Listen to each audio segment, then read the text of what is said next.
Om Asato Ma Sadagamaya Tamaso Homaham Jyotirgamaya Mrityormam Amritam Gamaya Avir Avir Maedhi Rudra Yate Dakshinam Mukha Te Namaham Pahi Nityam. Om, lead us from the unreal to the real. Lead us from darkness unto light. Lead us from death to immortality. And reach us through and through ourselves, and evermore protect us from ignorance by thy sweet, compassionate face.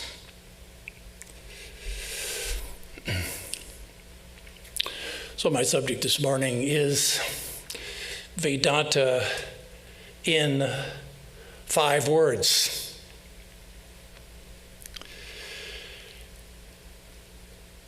And there's only 5. A, B, C, D, E.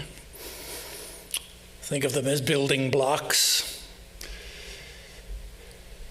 The red and the white, and the black and the white, and the red, and the green, and the yellow. These are the core concepts of the Vedanta philosophy. They make up what we could call the Vedanta world view. So let's begin here with core concept number 1, Brahman.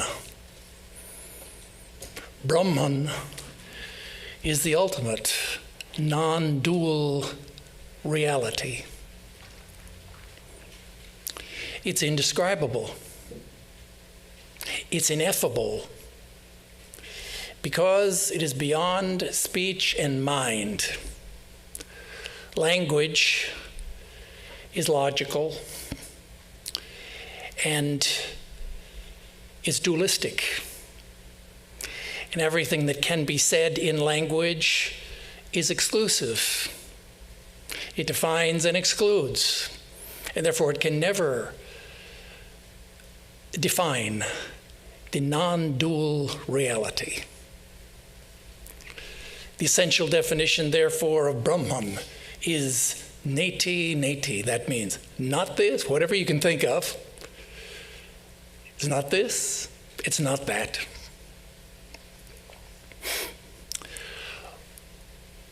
But inquiring minds want to know. And so the Vedantins give us an approximate definition.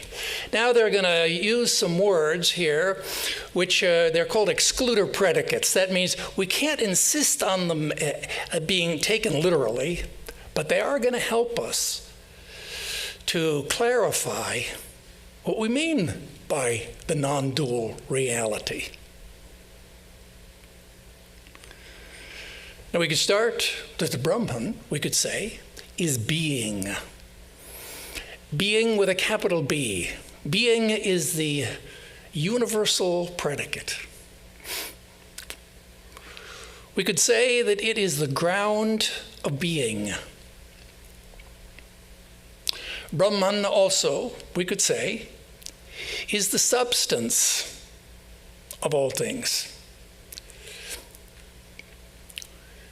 And just as we look at the world, we see sense objects through our senses. That's just Brahman appearing through the senses. When we think and we feel things in our mind, that's just Brahman appearing as mind. If you're a saint and you see vision of gods and goddesses, this is Brahman appearing as spirit. Body, mind, spirit. It's kind of like solid, liquid gaseous vapor. We have ice, we have water, and then we have vapor. But they all can be reduced to the essential definition, and that is H2O. So Brahman is the substance of all things. Brahman, we could say, is the substratum of all things. This world appears to us like a rope, like a snake in a rope. And the foundational reality is what we call Brahman. We could also say Brahman is pure, self-luminous, pure consciousness. And each one of us, we feel that we are conscious. We have within us a conscious self. But Brahman is like the universal consciousness. It's an impersonal consciousness. Brahman is not a person like Brahma.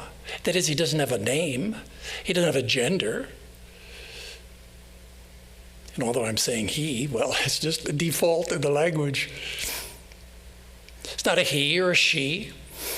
It's not Brahma, Vishnu, Shiva, Kali, Durga. All of these are Brahman, but Brahman is not any one of these. Brahman is impersonal consciousness. Brahman is the self of all of these names and forms. The word Brahman, Sanskrit word Brahman, is in the neuter singular. You know, it's a gendered language. There you have masculine, feminine, and neuter. And so we can say, usually we think of when we use the neuter gender in English, we think it's kind of for something, a thing or an object. It's kind of a lower status. But in Indian thought, the neuter case represented a much higher form because it transcended duality. It transcended all gender. And so Brahman is that transcendent being.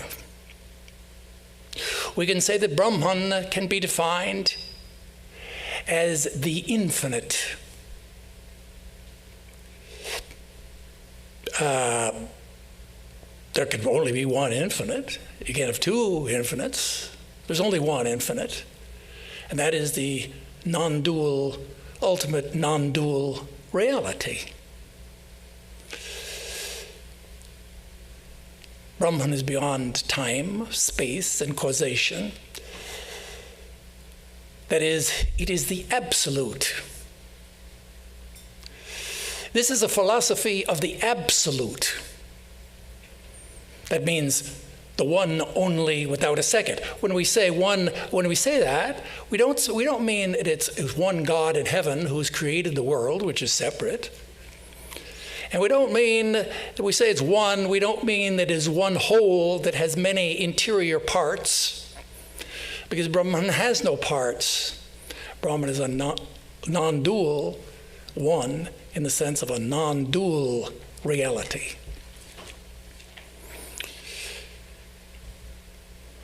This is the absolute. The absolute reality. The absolute truth. Without an absolute, we can't think.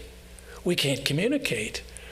We can't even imagine that we could anything of being alive without having something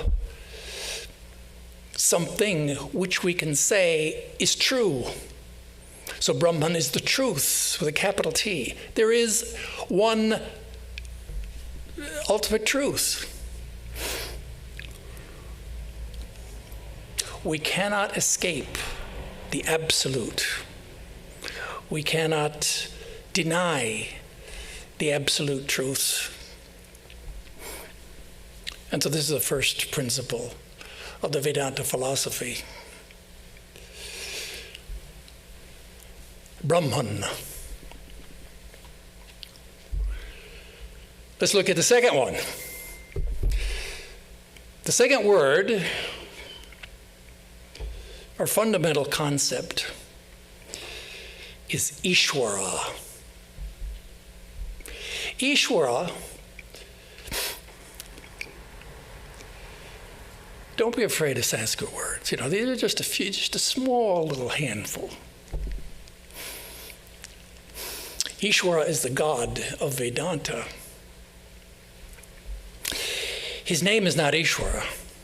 Ishvara just means the ruler of all. Ishvara is the impersonal, personal God. Just like ourselves. And you may think, well, how is it possible for something to be impersonal and personal? And well, you remember Sri Ramakrishna tells about the laundryman, the washerman, who used also to dye clothes. And customers would come and they'd line up and they would bring their white cotton, maybe their chadar, their dhoti, to the washerman to be dyed a particular color. He'd say, yes, what color would you like? Well, I would like to have it red. He'd put the cloth in the dye, pull it out. It was red. Very good. Hang it up there to dry. He was very happy. Next customer. Oh, yes, well, I'd like to have mine dyed blue.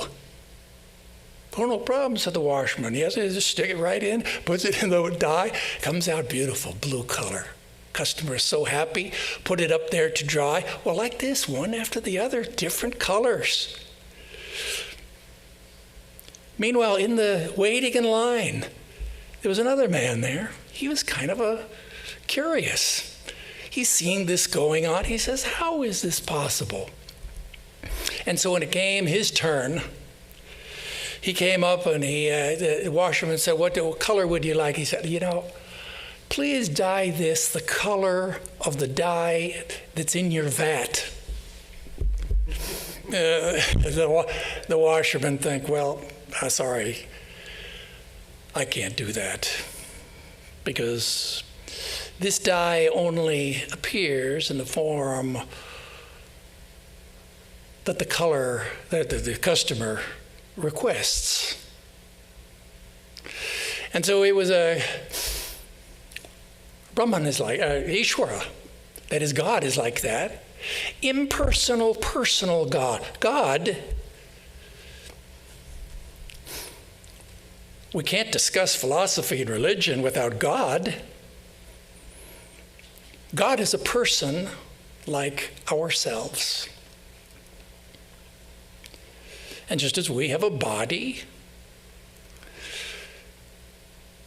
that is a microcosm, that's us, so also God has a body, a universal body, a cosmic body, which includes all of the particulars. And that's the cosmic, that's the virat, that's the cosmic body of God. Just as we have a mind, so God also has a mind. And it's just his universal mind. It's a cosmic mind that includes all the particulars. It's a whole that includes all the parts. Our minds are not independent of God's mind. We participate in God's thoughts. And we understand when God speaks to us, Sri Krishna in the Gita, we're participating in God's communication, God's thoughts. And just as we have a soul, so there is a universal soul, a cosmic soul that pervades all things. And so it's body, mind, and we can think of God as a big person.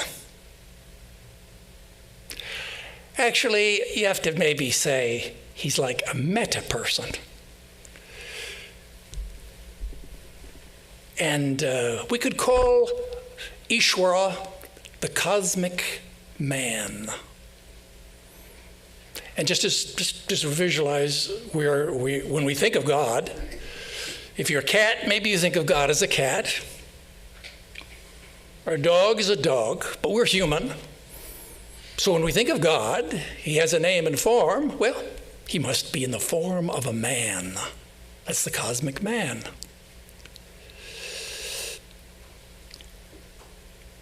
Now, Ishvara is the creator. That is, God is the creator of this world. It is from God that everything comes. It's from in God that I'm just kind of translating some of these Sanskrit Upanishadic verses. Defined as that from which everything comes, that by which everything is sustained, that into which everything goes in the end. That's Ishvara. Ishvara appears as Brahma, Vishnu, Shiva, that is the creator, the preserver, and the destroyer of the world. He has many forms, but he is one. See, actually, to be precise, the creator of this world was not Ishvara directly. It was a guy named Brahma. Now, Brahma is a person. He's like ourselves. He's like the most highly advanced of all the yogis. And when he died, he attained this high status. His job was to create the world. And so Brahma creates the whole world in the Upanishads. And we can imagine that he did so and looked around, and after a time he had some problems. Things are all messed up. And so what could he do? Well, he had to go to his supervisor. That is Ishvara, which he did. And the receptionist said when he got there, well, please take a number. And Brahma, the creator of this universe, he said, what do you mean? What do you mean? I'm the creator of everything. But he took a number.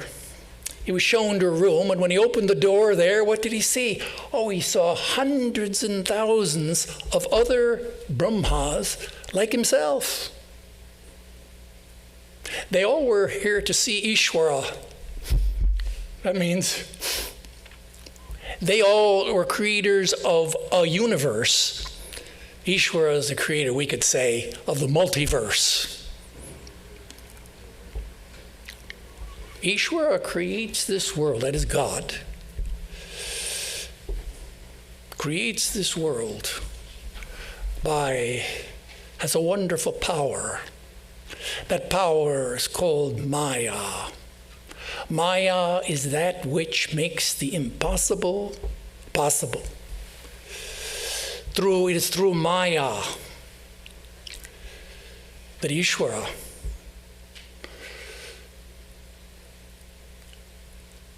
creates this world. Just as a magician. Maybe you've heard tell of the old legend of the Indian rope trick. Shankaracharya says Ishvara creates this world like a magician does the Indian rope trick. Now, what is that trick? Well, a magician comes into town and he has an assistant, a young boy, and he's carrying a basket, and all the villagers appear there. They're out in the middle of a field. He places that basket, and in the basket there is a rope, and everyone is watching. What's going to happen? And the magician says some mantras, and lo and behold, out of the basket the rope begins to uncoil, and it rises up like a snake, up and up into the clouds and into the heavens. And then the magician instructs his apprentice, says, boy, go up there, climb up that rope, see if you can find anything of treasure, of value up there. So the boy climbs up the rope. All the villagers are watching this all happen. He disappears up in the clouds, and then the magician calls out, hello, boy, what have you seen up there? No answer. Hello, no answer. And the magician thinks, oh, you did. You found something valuable, but you're not able to say, well, let me come up there and find it. So he's carrying his scimitar, his sword. He puts his sword in his belt. He climbs up the rope himself. And then we hear all the villagers watching. They hear a scuffle and some cries and some shouts. And then lo and behold, out from the clouds, there falls an arm. The boy. Little boy's arm. The boy's leg falls down. Pretty soon the boy's head falls down. And we look up, say, there, who's coming down? The magician. He's coming down the rope. He comes back down the rope. Everybody's looking there, stunned and amazed. The magician stands there. Well, the rope goes back into the basket. And then he recites some mantras. He puts all those pieces of body parts back in the basket. And then with his mantras, well, lo and behold, the boy comes jumping out of the basket. Hello, everyone. And he's hale and hearty. And this is the Indian rope trick. So it is that Ishvara creates this world. This world is created by Maya, Mahamaya. Has a lesser reality. It has a different reality from Brahman, the absolute. It is a relative, pluralistic reality. Here we're in this world in which we live in the relative world. Everything is limited, changing, finite, determinate. Just the opposite of the absolute. And therefore, sometimes it's said that like a dream or an illusion or a castle in the air, so is this universe viewed by the wise in the Vedanta. So this is Ishvara. Ishvara has created this world through Mahamaya, and it's in this world that we live. Let's look at a third core concept of Vedanta, and that is the word Atman. Now, we talk here about the absolute and the relative contrast, and now we're going to contrast the universal, and we're going to look here at the individual person. That means ourself. The Atman is just your true self. Now, what an amazing teaching. What a highly controversial teaching it would be today, that you have a true self. You means we have a nature. You have a nature. You have an essence. You have a soul. And the Vedanta goes further than that. It says that not only do you have a soul, but you have a soul of your soul. That's yourself. Yourself is What is myself? Myself, just consciousness. It's just I. It's that is your consciousness. And so we can say the word self here means consciousness. The self is the soul of the soul. We are body, mind, soul, and spirit. And by the way, it's not that you have consciousness or that you have a soul, but it's that you are consciousness, that you are an embodied soul.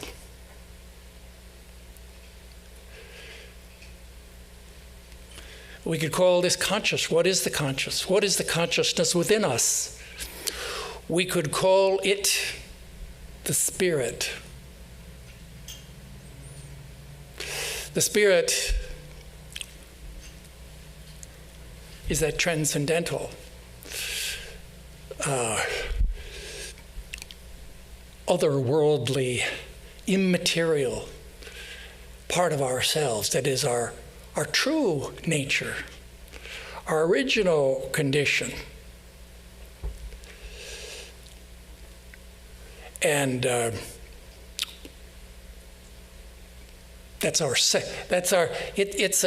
spirit can't be limited to anything. See, the word spirit means it's immaterial. That means it doesn't have any shape, or you can't measure it with a ruler. It's unlimited. It's infinite. Spirit is by definition infinite. It's unbounded. This is yourself. This is the Atman. Now today, we are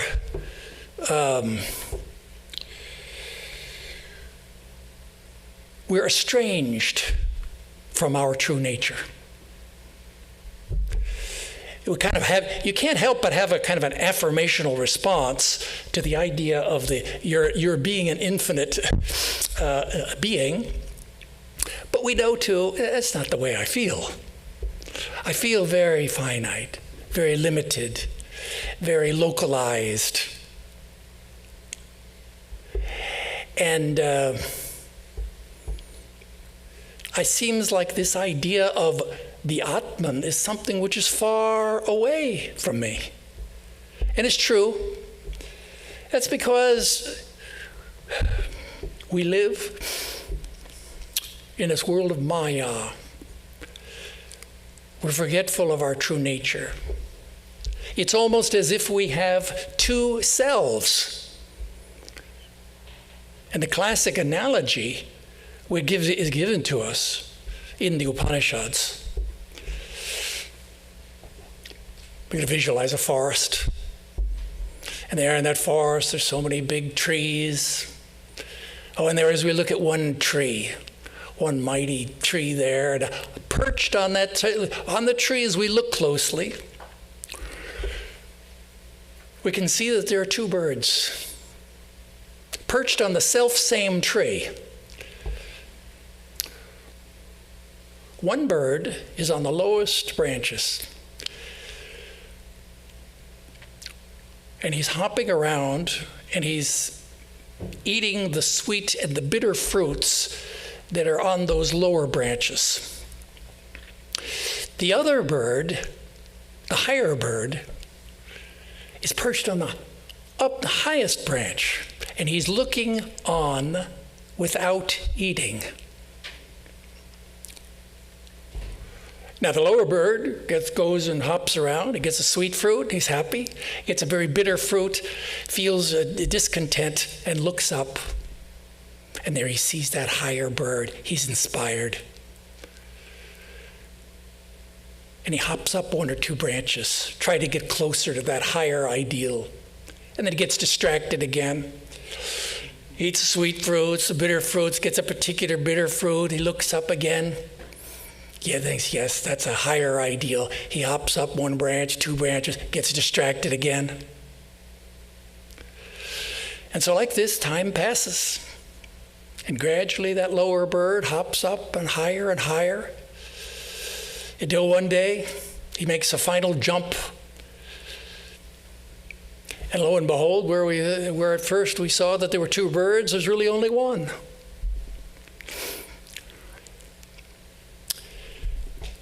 And you know how sometimes in a forest you're walking along, maybe the wind is blowing through the trees, and there are shadows and sunlight reflected in the branches. And so there's illusions appear in the branches.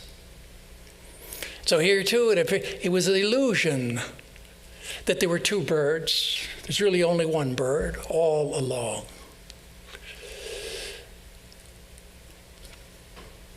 So that's the old Vedanta teaching story. Lower bird, of course, represents our ego. That is our everyday walking around mentality, our own self sense that we have, who we are.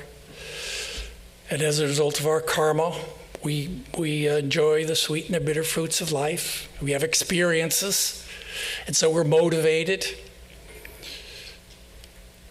to evolve, to move up higher. But similarly to the higher bird represents our own realized self. The higher bird is our enlightened self. This is the universal, infinite consciousness. Is like the sun, is reflected in drops of water that appear like dew on the morning grass. So similarly it is. The Atman is reflected in the psyche of the person. And if that person is a realized person, then his experience is one of completion, of fulfillment. He's reached the goal. The enlightened person is, he's not becoming anymore.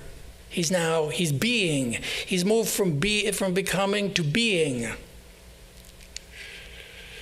That enlightened person is the witness of the body and the mind and the memory and the ego.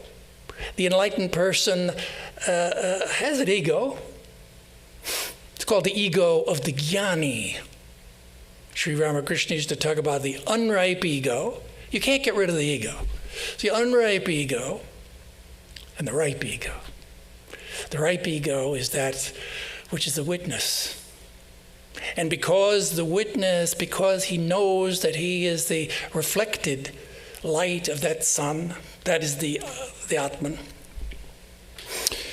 Because he knows this, then he sees the self in everything, as a result of which he feels empathy. And he feels kindness, and he feels charity and compassion and love. That's just the natural feeling. So that's the higher bird. That kind of represents our ideal.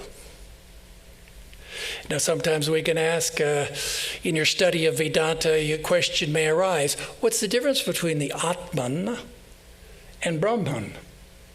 And well, we could just say that the Atman is just the God within us. When we close our eyes and we look within, that's the Atman. When we open our eyes, that is when the enlightened master opens his eyes, he sees the substance of everything, and that's the God in everything. That would be Brahman. So let's just leave that definition here on the shelf for a minute. We're going to come back to this. The difference between Atman and Brahman, the God within and the God in everything. Let's just leave that aside for a minute. This is our third word here, Atman. Very important word for us today, this idea of the Atman in a world which is characterized by doubt and by questioning and by a questioning of the ultimate reality. Because there's one thing, as Descartes, the father of Western philosophy, he puts it very nicely. He says that in philosophy, we can analyze everything around us, and we can doubt everything that we can come into our mind. But there's one thing that we can never doubt, and that is our self. That is the observer, the knower. That is our Atman within us. So that's the third core concept of Vedanta. Let's look at the fourth core concept, and that is yoga. Now, yoga is the practice. There's theory, and the practice. We talk about all religions of the world. Yoga just means spiritual practice. But it means spiritual practice means something which we do in order to realize God, or in order to realize our truth, in order to have a personal experience of the divine. That's spiritual practice. If you just sit quietly with your eyes closed and say meditate just in order to relax your mind, that's not yoga. It's using a technique, maybe, of yoga. But yoga means you do spiritual practice in order to have a personal experience of reality. This is the core and foundation of all religions. And we think about a religion of the world. We think about a big institution, an organized, hierarchical institution with the doctrines and dogmas and the books, and all those things are often compared with the shell of the oyster shell. You open the oyster, though, you go deeper in religion. There you find there's a core of mystic teaching, like the pearl. That's the yoga practice, which lies at the heart of all the different religions. What is yoga? Well, give you an example here from the Upanishad, Chandogya Upanishad. Indra and Virochana were two kings. There, one day, Prajapati, the Lord of the universe, he came out and he declared to the world, he said, the Atman is infinite. Is infinite existence, knowledge, bliss, absolute. Whoever knows the Atman becomes the ruler, the knower of all things. It attains all his desires. And so both Indra and Virochana heard those words of Prajapati, and so they approached him as disciples of Guru, said, please teach us about this Atman. And Prajapati says, yes, of course, live with me for 32 years. And so they said, oh, okay. They lived there 32 years in the ashrama, serving the devotees, doing work. And they did, and they prayed, they discussed with the Guru, and they meditated. After the 32 years, then Prajapati says, well, yes, I can instruct you. Go there. You see there's a pond with a glassy, calm surface. Go there and look at yourself. Look at the pond, and there you will see the Atman, that is yourself. And so they both went there, they looked in, and they were both kings. And what did they see? Well, they saw jewelry and fine clothes and beautiful. They looked so, with all their decked out with all their clothes. And Virochana, he looks at, oh, that's the Atman. Oh, very good, now I understand. And he got up, he was happy. He returned to his kingdom, where he ruled what later became the kingdom of the demons. But Indra, he looked at that thing, he said, oh, yes, okay, I understand now. He turned up, he was returning home, though. He started to question. He was thinking, how can that be? How can the Atman be just like clothes, like ornaments that come and pass away? That can't be right. And so he turned around, he returned to Prajapati. Lord, please instruct me. All right, yeah, live here another 32, which he did. And then Prajapati instructed him, the Atman, you're right, is not like the body. The Atman is the person that you see in the dream. It's the dream self. And Indra, hearing this, thank you very much. He was so happy to hear this. He was returned home, but then he began to think, that couldn't be true. The same as awaking. He returned to Prajapati. Again, he asked for instruction. Again, he had to wait another 32 years. Oh, what's the Atman? Oh, it is the being that you see in your deep sleep. That's the Atman. Indra returned again. Can't be the case. And then Prajapati says, yes, you stay here for 5 years. And then he instructed him after all that spiritual practices in the ashrama, how he had to serve the devotees and to do the work and to do the prayer and to do his meditations. Only after all that did he attain to the knowledge. So that's spiritual practice. Spiritual practice. There are different kinds of spiritual practice which you all know very well, different kinds of yogas. It used to be thought in ancient times that you had to choose a particular yoga as your path. And you can only have one path. You have exclusive path. And but now in this new dispensation, our ideal, that is in this lineage, is the harmony of all the yogas. And in terms of spiritual practice, our practice is summarized in that famous allegorical seal of the order, Ramakrishna order, which you see if you get any book published by the Ramakrishna order, you'll see that it has a seal designed by Swami Vivekananda. You remember it very well. There's an ocean there, or a great lake maybe, and there is it's encircled by a serpent. And there's a lotus which is blooming, floating on the lake. And then behind the scene there's a blue sky, and there's the rising sun. And floating on the wavy waters is the swan that symbolizes our true self. And so here's the allegory. The snake, of course, is like Raja Yoga. The rising sun, Jnana Yoga. The lotus of Bhakti Yoga. The swan is like the Karma Yogi, floating on the wavy waters. And by the union of all of these, the goal is to be attained.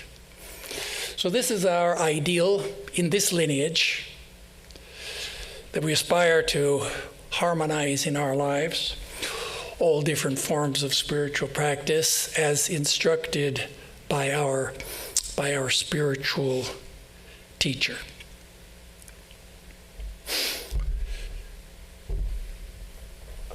So this is spiritual practice. This is yoga.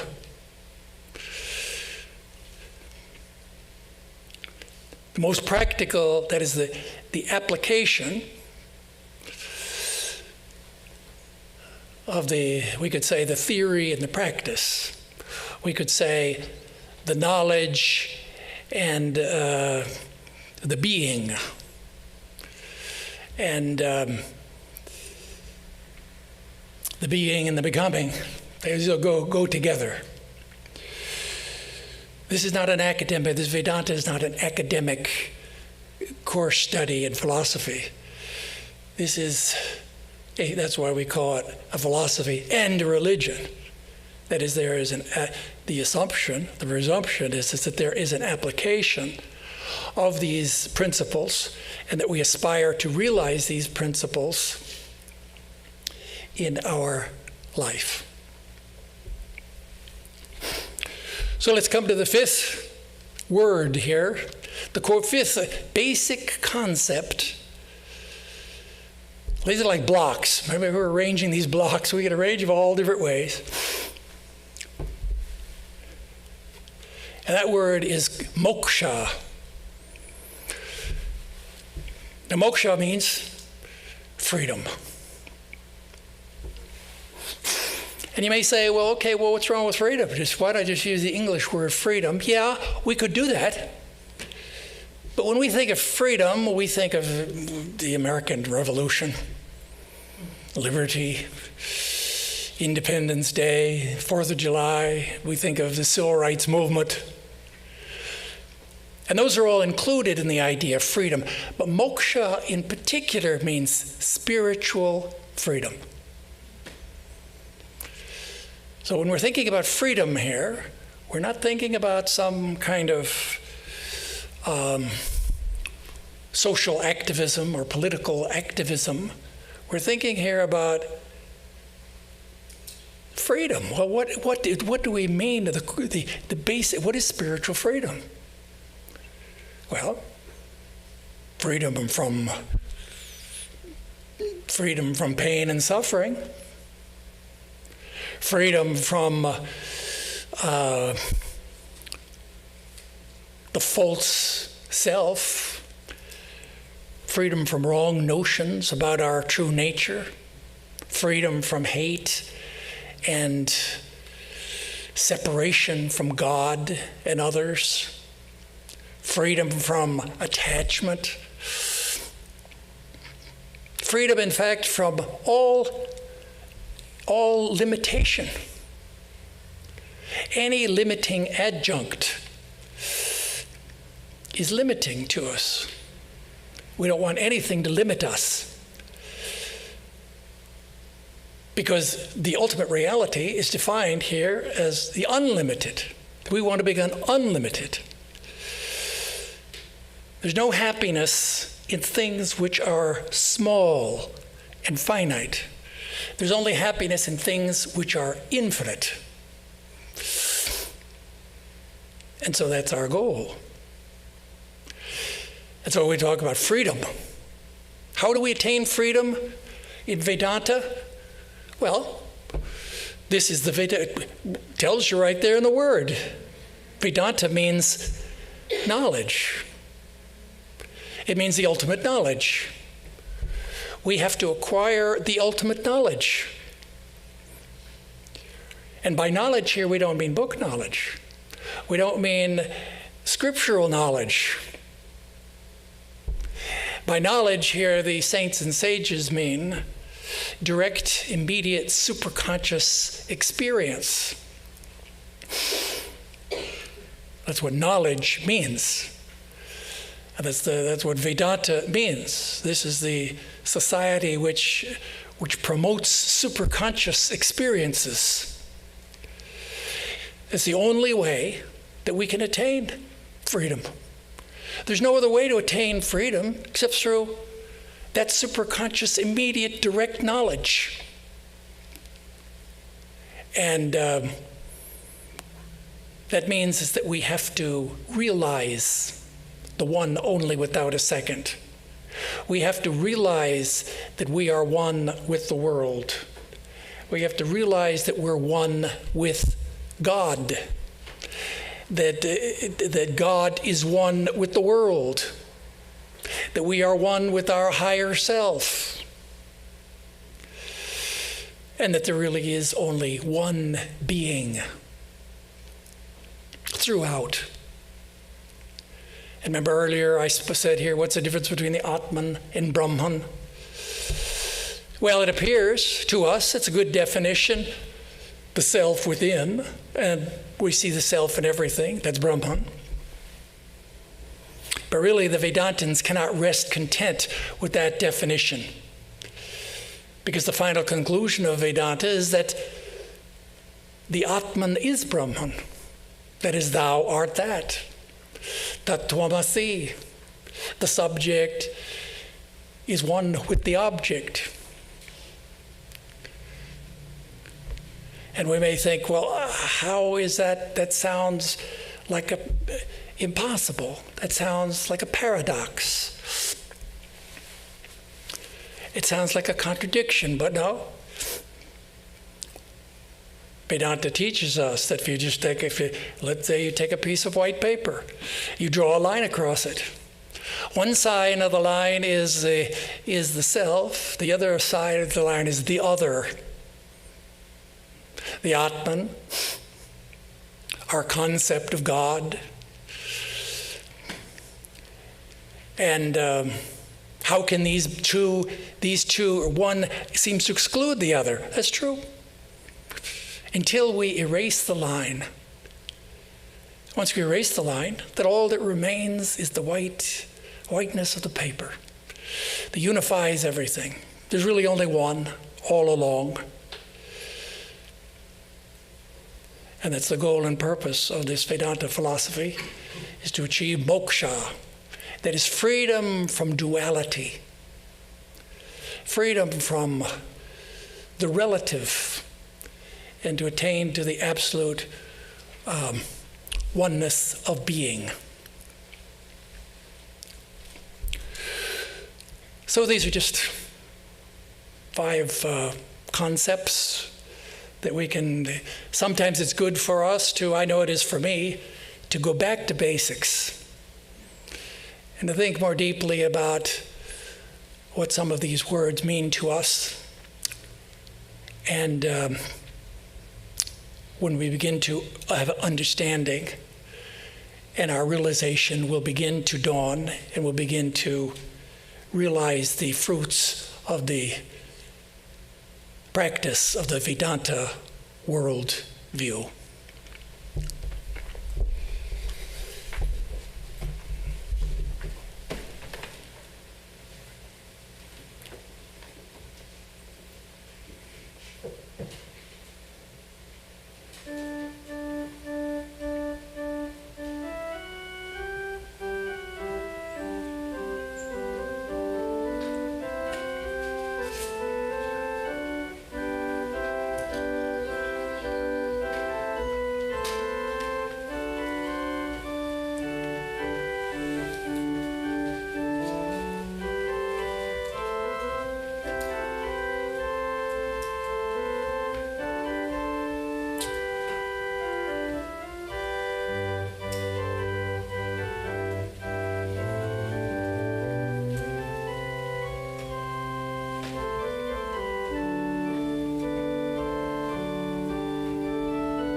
Thank you to Swami Vedarupananda for his very clear exposition of some of the fundamental ideas of Vedanta. And the Swami stays at a house in South Pasadena where Swami Vivekananda himself stayed. So he lives in a place of pilgrimage, and you can visit the house, give him a call, and he'll be glad to welcome you and show you around. We have next week Swami Sarvadevananda speaking on emptiness and ultimate reality. It's the month in which Buddha Purnima comes, so it's a Buddha talk. We also have a number of other events coming up. On this coming Wednesday, we have a visiting monk from India named Swami Vedarupananda, and he'll be talking about the Gospel of Sri Ramakrishna, and that's this Wednesday at 7:30 p.m. Then on the 3rd, Friday, the usual Friday class will include a 30-minute crystal bowl meditation. It's a kind of a sound bath with the beautiful crystal bowls. And on the next day, Saturday, is our Ram Nam at 6 p.m. But before that is an important event about which you will hear from Prabhadika Saradeshaprana.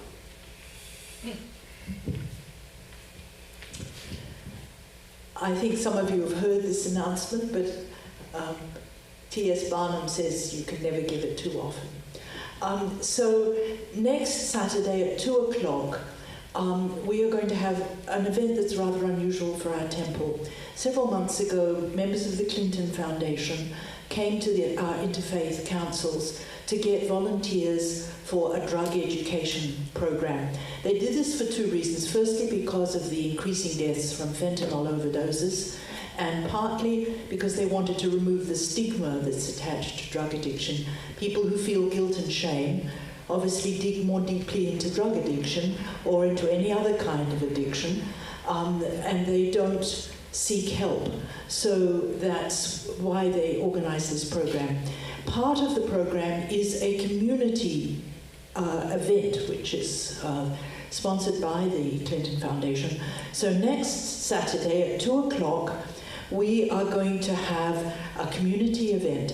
It will start with an interfaith panel. We have a Native American, a Sikh, a Hindu, and an Episcopalian discussing their religion's attitude towards addiction and spiritual practices that can be done to help people, either the families who have to stand by and watch this, or the people who are in recovery. Then we will have some refreshments, and then we will have Narcan training. This is done by a non-profit organization. They will teach you how to bring back somebody who has overdosed with nasal spray Narcan. It's one of those things, like all first aid things, you may never use it, and you may save somebody's life by having that knowledge. So we do ask, if you are going to come, because of the refreshment problem, we have no idea how many people will or won't come, but if you are going to come, if you could sign up in the bookshop and let us know, it would be very appreciated. Everybody's welcome. Thank you. Thank you, Mataji. You can put me down. On Sunday after next week, also in the Sunday afternoon, there'll be a memorial service for Brother Shankara, Gary Kemper, a long-time member and devotee here, who became the resident minister in Atlanta. And after this, Swami Vedarupananda will go to the living room next to the bookshop to take your questions and comments and have some discussion. And if it's your first time here, welcome. We have a bookshop is open, there are refreshments outside. Om Dyo Shanti Antariksha Shanti Prithivi Shanti Apa Shanti Oshadaya Shanti Vanaspataya Shanti Vishwe Deva Shanti Brahma Shanti Saravam Shanti Shantireva Shanti Same Shantiredhi Om Shanti Shanti Shanti Om. Peace is in heaven, peace is on the earth, peace is in the sky and in the waters. The herbs and plants and trees are full of peace. The gods are peaceful. May this eternal universal peace enter our souls and beings. Om. Peace, peace, peace be unto us all.